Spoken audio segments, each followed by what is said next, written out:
போராட்டத்திலேயே அவர் தோற்று இருந்திருக்கான். மனைவிக்கு கணவன் வருகின்ற அந்த ஒரு சத்தம் கேட்கும், தேர்தல் நிப்பாட்டிட்டு இவ ஐயோ கணவன் வர்றாரு அப்படின்ட்டு இவ எந்திரிக்கிறான். இவ தோல்வியால தான் இவன் பாதியில எந்திரிக்கிறான்னு சொல்லிட்டு இந்த கர்ணன் அவருடைய இடையில கையை பிடிச்சிடறான். மணி முத்தார்கள் அப்படியே தெரிக்குது. கர்ணன் இவன் துரியோதனன் உள்ள வந்தான் பாருங்க, காலமா இருந்தா அட பாவின்னு என்ன ஆகும். ஆனா துரியோதனன் மீது என் நட்பின் மீது வைத்திருந்த அன்பு முத்துக்களை எடுக்கவா கோக்கவா என்று கேட்டான். எடுக்கவா கோக்கவா என்ன அர்த்தம்? எடுத்தலாம் முடிஞ்சு, கோக்கிறதுனா ஊசில நூல் கோக்கிறது எப்ப கோப்போம்?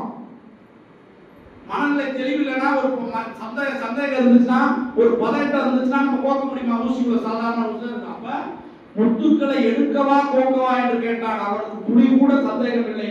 அவள் என் சகோதரி என்பது அவனுக்கு தெரியும். அப்படி என் மீது நட்பு கொண்டவன் அவளை விட்டு வரமாட்டேன். நான் இறந்தாலும் நான் யாரு கௌரவங்களோடு தான் இருப்பேன். அப்படியாப்பட்ட நண்பர்களை நீங்கள் தேர்ந்தெடுக்க வேண்டும். ஆக நட்பு என்பது வாழ்க்கையில் மிக முக்கியம். நட்பு இல்லாமல் அவன் இருக்கானா அவன் பைத்தியக்காரன் அர்த்தம். நண்பர்கள் தேவை, ஆனா நல்ல நண்பர்களை தேர்ந்தெடுக்கணும். ஏன்னா அதுதான் மிகப்பெரிய சிரமம். அப்ப அப்படியாப்பட்ட நட்பை நீங்கள் தேர்ந்தெடுக்க வேண்டும்.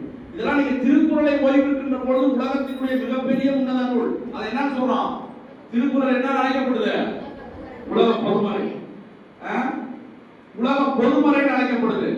சரி, கேள்வி கேட்கிற சொல்லுங்க பார்ப்போம். உலகத்தில் அதிகமாக மொழிபெயர்க்கப்பட்ட நூல் எது? யாரை கை தூக்கு பார்ப்போம்.